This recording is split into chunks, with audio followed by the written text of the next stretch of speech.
अमेरिकी सदर Donald Trump ने गुज़िश्ता रोज़ फिनिक्स में तकरीब से खिताब करते हुए दुनिया को यह कह के तजस्सुस में डाल दिया कि कल हमारी तरफ से सरप्राइज़ आएगा, मुस्बत चीज़ें होने वाली हैं, कोई ज़हीन शख्स व्हाइट हाउस आ रहा है। डोनाल्ड ट्रंप ने कहा, हफ्ते आज के सुबह व्हाइट हाउस में प्रेस कॉन्फ्रेंस करेंगे, हमारे मुल्क की केयर करने वाले की प्रेस कॉन्फ्रेंस होगी।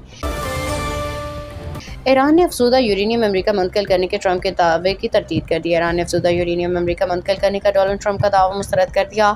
ईरानी वज़ारत ख़ारजा ने कहा है कि यूरेनियम हमारी सरज़मीन जितना मुक़द्दस है, कहीं मुंतकिल नहीं होगा। ईरान ने अपनाए हम्ज़ मुकम्मल तौर पर फौरी खोलने का ऐलान कर दिया है। ईरानी वज़ीर ख़ारजा अब्बास अराग़ची ने सोशल मीडिया पर जारी बयान में ऐलान किया कि अपनाए हम्ज़ को खोल दिया गया है। उन्होंने कहा कि लबनान में जंगी बंदी के तनाज़ुर में अपनाए हम्ज़ मुकम्मल खोली जा रही है। अमरीकी मीडिया ने रिपोर्ट किया है कि अमेरिका ईरान मुज़ाकरात का अगला दौर पीर को पाकिस्तान में होने का अमकान।